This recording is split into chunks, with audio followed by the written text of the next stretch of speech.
네, 오늘 이 시간도 여러 가지 삶의 환경들이 있지만 하나님을 피하지 않고 하나님께 피하여 예배의 자리, 특별히 금요기도에 올라오신 여러분을 주님의 이름으로 환영합니다. 우리의 삶 속에는 우리의 삶이 바쁘어서, 때로는 힘들어서, 또 고달파서, 괴로워서 하나님을 피하기도 하지만, 또 금요일 저녁을 맞이하면서, 연휴를 맞이하면서 사람들은 여유를 찾아, 자유를 찾아, 인간적인 행복을 찾아 하나님을 피하는 사람들도 많이 있습니다. 그럼에도 불구하고 오늘 이 시간 하나님께 피하여 참된 안식을 얻고자 나오신 여러분들 위해 하나님께서 은혜 주시기를 간절히 소망합니다. 사람이 살아가면서 가장 쉽게 할 수 있는 것이 많은데요, 사람이 살아가면서 가장 쉽게 할 수 있는 것이 바로 판단과 비판입니다. 그것은 이미 사람들의 취미와 특기가 되었습니다. 그 사람 속에는 저와 여러분도 포함되어 있습니다. 이러한 판단과 비판을 스스로 통제하지 않으면 댐을 넘어 들어오는 물처럼 걷잡을 수 없이 우리 속에 들어오고 맙니다. 그래서 우리 속에 이러한 판단과 비판이 어느 때보다도 많아졌다라고 생각되어질 때는 일단 빨간불을 켜야 합니다. 왜 내 삶 속에, 내 마음 속에, 내 마음 속에 이러한 사람들을 판단하고 정죄하고 비판하는 일들이 이렇게 댐을 넘는 물처럼 많아졌는가? 빨간불을 켜야 합니다. 그리고 우리 자신을 하나님 앞에 정직하게 내려놓고 하나님의 다스림을 받아야 합니다. 오늘은 이러한 주제를 다뤄보고자 합니다. 예수님께서 산상설교 가운데 오늘 말씀을 주고 계십니다. 예수님께서 비판하지 말라고 하셨습니다. 이것은 우리가 사람을 평가하는 일을 하지 말라거나 하나님이 주신 지혜를 사용하지 말라는 뜻이 절대 아닙니다. 우리 요한일서 4장 1절을 찾아보겠습니다. 여러분 금요기도에 나오신 분들은 성경 전문가들이니까 요한일서 4장 1절, 사랑하는 자들아 영을 다 믿지 말고 오직 영들이 하나님께 속하였나 분별하라. 많은 거짓 선지자가 세상에 나왔습니다. 아멘. 사도 요한이 이렇게 말합니다. 영을 다 믿지 말고 오직 영들이 하나님께 속하였나 뭐하라? 분별하라. 많은 거짓 선지자가 세상에 있다 없다? 있다, 나왔다라고 얘기를 하고 있습니다. 사도 요한의 말처럼 세상은 거짓으로 차 있습니다. 교회 안에도 거짓 사역자들과 거짓 성도들이 있습니다. 어느 때보다도 사실은 어느 때나 분별력이 필요한 시대입니다. 분별력이 필요 없는 시대는 없었습니다. 그리고 우리는 영들을 시험해야만 합니다. 오늘 다시 본문으로 돌아가겠습니다. 오늘 본문 마태복음 7장 15절로 가겠습니다. 같은 장에서 예수님께서 이렇게 말씀하십니다. 15절 같이 읽습니다. 거짓 선지자들을 삼가라. 양의 옷을 입고 너희에게 나오나 속에는 노략질하는 이리라. 아멘. 이리가 뭘 입었어요? 양의 옷을 입었어요. 분별해야 돼요, 안 해야 돼요? 알아볼 수 있어요, 없어요? 없죠. 겉으로는 뭐 알아볼 수 없죠. 영의 눈을 가져야죠. 분별력을 가져야죠. 무엇이 분별력입니까? 무엇이 분별력이에요? 말씀이죠. 말씀을 잘 듣고 말씀을 들은 대로 분별력을 가져야 될 줄로 믿습니다. 말씀이죠. 말씀을 갖다가 캐논이라고 하는 잣대를 가지고 말씀의 잣대를 가지고 갖다 붙여야죠. 그래서 아니면 아닌 거예요. 사람들이 100이 옳다고 해도 옳은 게 아니에요. 하나님 말씀이 맞아야 옳은 거예요. 거짓과 참을 구분하기 위해서는 분별력이 필요합니다.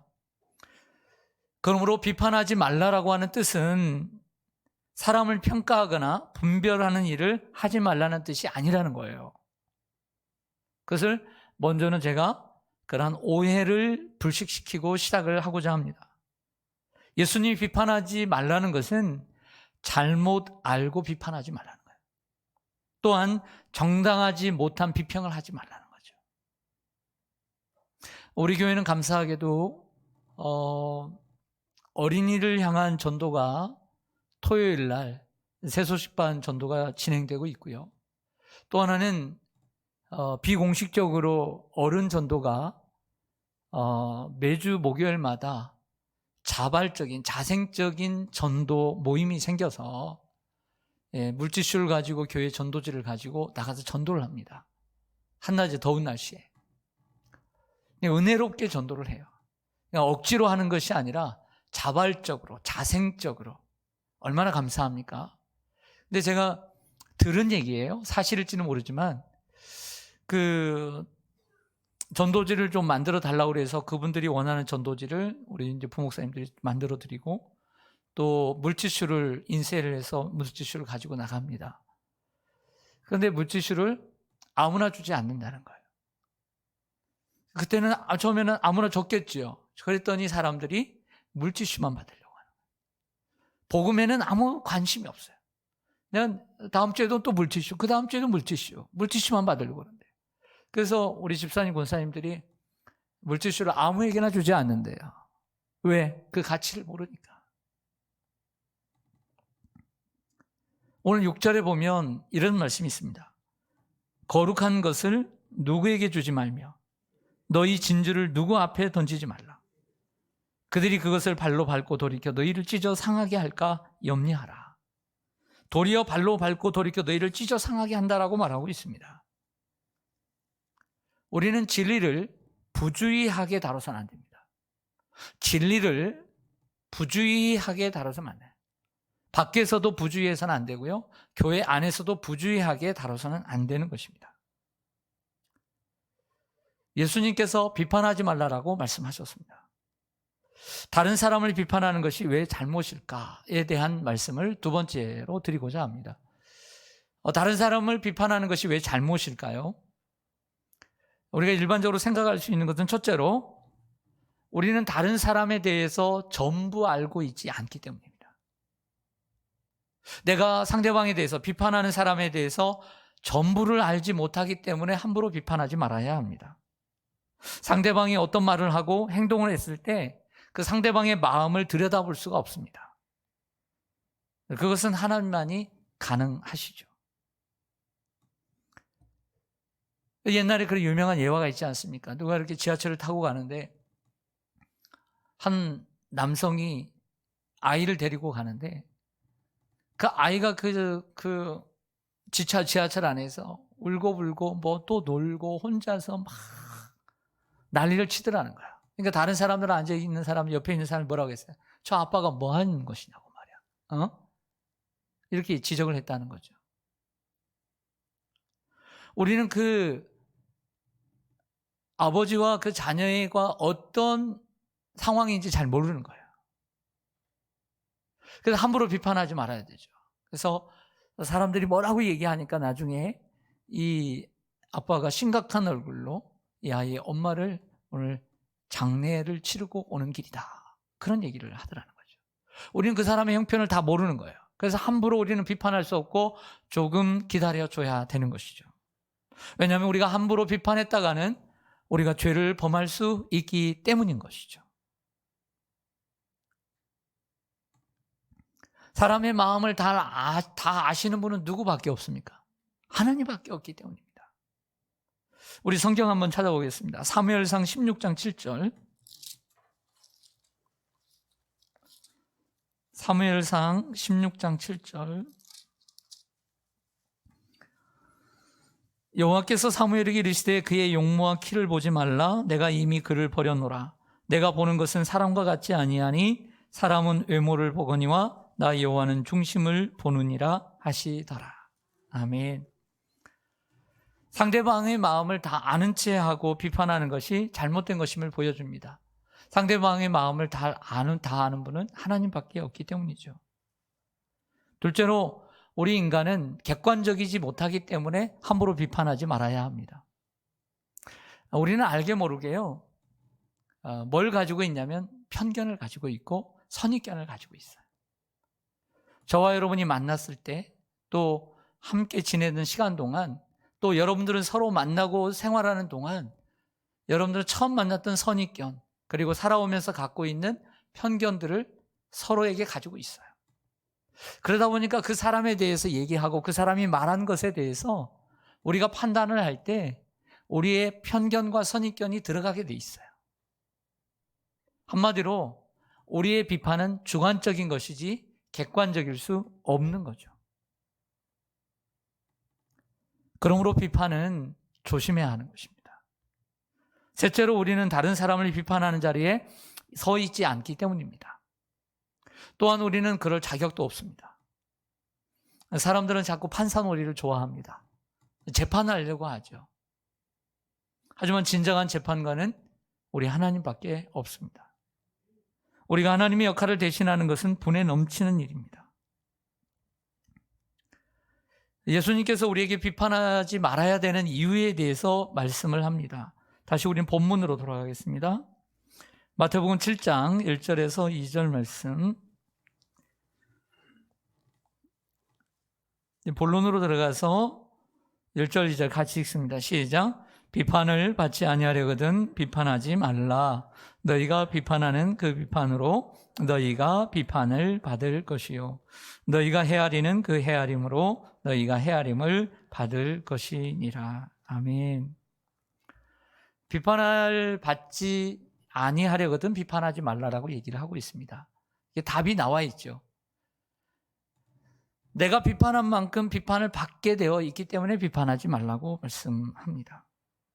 그래서 비판을 받지 아니하려거든 비판하지 말라라고 예수님 말씀하시죠.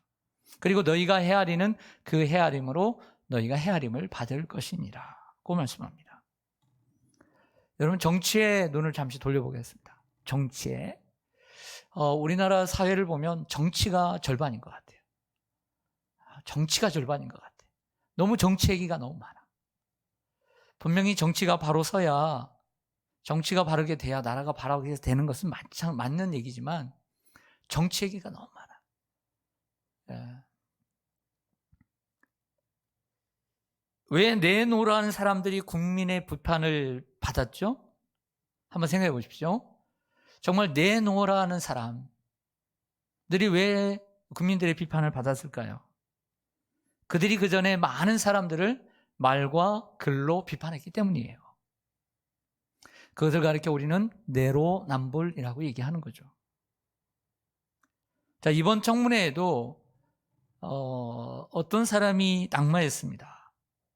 왜 낙마했죠? 그가 남긴 말과 글 때문에 낙마했습니다. 우리나라는 대선이 끝난 지 얼마 되지 않고 이제 지방선거, 지선이 다음 주 수요일로 다가왔습니다. 생각해 봅니다. 얼마나 비판이 난무할까? 네. 현재는 우리나라의 정치계에 비판이 정치계에 제일 많을 것 같아요. 얼마나 상대방을 비판하고 죽이려고 표 하나 얻으려고 얼마나 비판하고 있는 말 없는 말 꺼내면서 비판하고 다닐까? 비판이 여기도 떠다니고 저기도 떠다니고 여기도 있고 여기도 있고 우리나라의 비판이 지금 천지일 것 같아요. 비판 천지. 네. 그러나 알아야 합니다. 비판한 대로 언젠가는 비판을 받게 되어 있습니다. 그러므로 남을 비판할 때는 조심해야 합니다. 그리고 또 말을 할 때 저같이 말을 자주 하는 분, 또 글을 자주 쓰는 분, 말을 할 때 또 글을 쓸 때 조심해야 합니다. 우리는 준 만큼 받을 것입니다. 또 뿌린 대로 거둘 것입니다. 우리가 상대방에게 비판적인 태도를 보이면 상대방은 언젠가 우리를 공격하러 나설 것입니다. 사도 바울이 로마서 2장 1절에서 이렇게 얘기합니다. 한번 성경을 찾아보겠습니다. 로마서 2장 1절입니다. 로마서 2장 1절.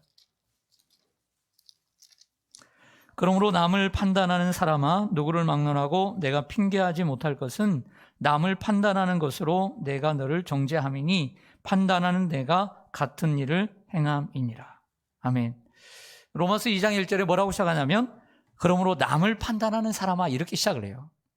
누구를 막론하고 내가 핑계하지 못할 것은 남을 판단하는 것으로 내가 너를 정죄하리라. 무슨 얘기냐면 내가 누구를 정죄했을 때 그 사람에게만 정죄를 받는 것이 아니라 내가 남을 정죄했을 때 판단했을 때 내가 너를 정죄하리라. 하나님께도 정죄를 받게 되어 있기 때문에 조심해야 된다라고 말씀을 합니다.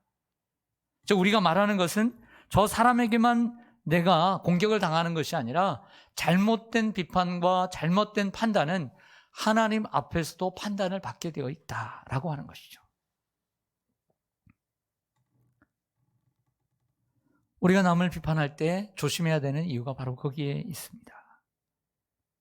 다음으로 예수님은 우리에게 해결책을 제시해 주고 있습니다. 그렇다면 이러한 상황 가운데서, 그리고 비판을 할 수밖에 없는 상황, 때로는 판단해야 되는 상황, 분별해야만 하는 상황 가운데서 또 비판하고 싶은 것이 우리의 취미와 특기가 되어버린 이러한 상황 가운데서 어떻게 하면 바른 판단, 바른 비평을 할 수 있겠느냐라고 하는 것이죠. 예수님 그 해결책을 제시해 주고 있습니다. 본문 마태복음 7장 3절에서 5절로 가겠습니다.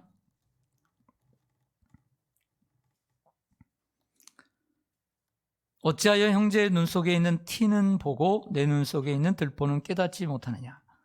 보라, 내 눈 속에 들보가 있는데 어찌하여 형제에게 말하기를 나로 내 눈 속에 있는 티를 빼게 하라 하겠느냐. 외식하는 자여, 먼저 내 눈 속에서 들보를 빼어라. 그 후에야 밝히 보고 형제의 눈 속에서 티를 빼리라. 아멘. 여기 이제 잘 아는 본문이죠. 제가 오래전 일인데 우리 교회에서도 이 마태복음 7장을 한 장 전체를 암송하는 대회를 했었어요. 그때 나왔던 분을 제가 기억을 합니다. 이 한 장을 잘 외우시더라고요. 그만큼 참 성도들의 사랑을 받는 장이 마태복음 7장이 아닌가라는 생각을 하게 됩니다. 여기에 T로 번역된 단어는 그 아주 작은 그 나무 조각과 같은 것, 그러나 아주 작은 것입니다. 우리의 눈 속에 가끔 들어가서 따끔따끔하게 하고 아프게 하는 걸 얘기하죠. 또한 여기에 들보라고 번역된 것은 건물의 벽과 또 지붕을 받치는 큰 통나무를 얘기합니다. 네, 좀 과장법이죠. 네, 우리 눈 속에 어떻게 이 통나무가 들어갈 수 있습니까? 이건 과장법이죠. 성경에는 과장법이 많이 들어갑니다. 자기 눈 속에 있는 들보는 보지 못하면서 남의 눈 속에 있는 티를 보고 비판하는 것을 지적하십니다. 결국 예수님의 말씀은 이런 것입니다. 남을 비판하기 전에 자신을 돌아보아라 라는 것이죠. 자신을 살핀 후에 남의 티를 빼주어라. 남을 도와주어라. 남의 죄나 잘못을 다룰 때 엄격한 것 같이 먼저 자신에게도 엄격해야 함을 말씀합니다. 남을 지적하고 비판하기 전에 나 자신은 어떠한지 살펴야 한다라고 얘기합니다. 그렇다고 예수님의 말씀을 또 오해하면 안 됩니다. 예수님의 말씀은 야, 너도 똑같고 넌 네 눈 속에는 들보가 있는데 남의 일에 참견하지 마. 너나 잘해. 절대 남의 일에 참여하지 마. 참견하지 마. 이렇게 이해하면 안 됩니다. 내가 무슨 자격으로 남을 판단하니? 라고 말씀하는 것이 아닙니다. 오히려 남을 돕는 방법을 제시해 주는 것입니다. 방법의 문제입니다. 무조건 비판하지 말고 내가 알지 못하는 부분이 있음을 감안하고, 나는 완전히 그 사람을 알지 못하고 그 형편을 알지 못하고 그 마음을 헤아리지 못하기 때문에 좀 차분하게 알아보고 상대방의 도움이 되도록 권면해야 합니다. 또한 비판하기 전에 나 자신을 먼저 돌아보고 내가 먼저 고쳐야 할 점을 찾는 것이 필요합니다. 나는 어떠한가? 그래서 무조건적인 비판이 되지 않고 생산적이고 효율적인 비판이 나오게 해야 합니다. 도리어 그 비판을 받는 사람이 그 사람의 입장에서 그 말을 들었을 때 그것을 합당하게 여기고 수용해서 자신이 고칠 수 있도록, 지적하는 저 사람이 저 성도가 나에게 뭔가를 얘기하고 있다라고 하는 것을 깨닫도록 해줘야 합니다. 그래서 이러한 비판이 생산적이고 효율적인 비판이 되어야 합니다. 그리고 나 자신을 돌아보게 되면 남의 책임보다 사실은 나 자신에게 책임이 있음을 뒤늦게 깨닫게 됩니다. 그래서 이만큼 비판할 것도 먼저 나 자신을 생각하고 비판하다 보면 비판하는 내용들이 줄어들게 되는 거예요. 그래서 이만큼 얘기할 것을 이만큼 줄이고, 어떨 때는 줄이다 보면 에이, 이번엔 그냥 넘어가지 하면서 나도 똑같네, 그냥 지나가야지 하면서 비판을 안 하고 넘어가게 되는 것입니다. 하지만 나를 돌아보지 않고 나에게 있는 들보도 보지 못한 채 비판을 하게 되면 상대방이 더더욱 오해를 하게 되고 화를 내게 될 것입니다. 여러분, 먼저 우리 자신을 돌아봐야 합니다. 먼저 우리 자신이 주님 앞에 우리 자신을 내놓아야 합니다. 나의 좋은 점뿐만 아니라 나의 부족하고 나의 연약한 점을 내놓는 훈련을 자주 해야 합니다. 여러분, 세상을 살아가면서 우리가 어떤 사람들 앞에서 아파하고 어떤 사람들 앞에서 우리는 괴로워합니까? 너무나 자신을 모르는 사람, 너무나 자신을 못 보는 사람, 이런 사람들 앞에서 우리는 힘들어하는 거예요.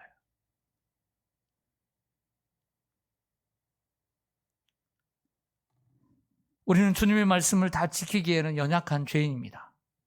그래서 오늘 예수님은 오늘 이 1절에서 6절까지의 비판의 말씀을 하시고 난 후에 갑작스럽게 기도로 들어갑니다. 구하라 그러면 주실 것이요, 찾으라 그러면 찾을 것이요, 문을 두드리라 그러면 열릴 것이니라. 왜 갑자기 이 말씀을 하시고 기도를 할까를 한번 생각해 보았습니다. 왜 그랬을까요? 우리가 남을 대하고 또 남에게 또 평가를 하고 판단을 하고 함께 살아가는 데는 우리의 힘으로만 되는 것이 아니에요. 기도가 필요한 줄로 믿습니다. 그리고 또한 12절의 말씀에 보면 황금률이 있습니다. 남들이 우리를 대접해 주기를 바라는 것처럼 우리도 그들을 대접해 주어야 합니다. 이것이 율법이요 선지자입니다. 말씀 마치겠습니다.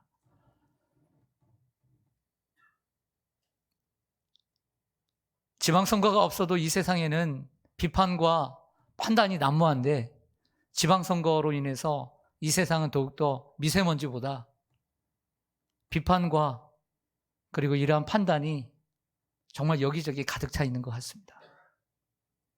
그런데 거기만 있는 것이 아니라 나도 모르게 뚝을 넘는 저 큰 물결처럼 우리 속에 들어와 우리를 장악하고 우리를 지배하고, 그러한 비판과, 그래서 그것이 차고 넘쳐 비판과 판단이 거침없이 나오는 우리의 심정이라면 빨간불을 켜야 합니다. 왜 그런지를 돌아봐야 합니다. 그리고 우리 자신을 먼저 주님 앞에 내어놓아야 될 줄로 믿습니다. 나에게는 그런 모습이 없는지, 그리고 내가 어떻게 해야 되는지를 먼저 돌아보고, 그리고 비판하고 때로는 판단하고 또 평가해야 된다면 이러한 과정을 거친 후에, 조금씩 거친 후에 그 다음에 천천히 하면 어떨까라고 생각이 듭니다. 이것이 예수님을 닮아가는 것이고 이것이 예수님의 말씀에 순종하는 삶인 줄로 믿습니다. 이것이 예수 그리스도까지 자라가는 성숙의 과정인 줄로 믿습니다. 우리가 나이가 들면서 철이 들어가야 되고 성숙해야 되지 않겠습니까? 이러한 삶을 살아가는 우리 성숙한 시온산교회 성도님들이 되시기를 간절히 소망합니다. 아멘. 기도하겠습니다.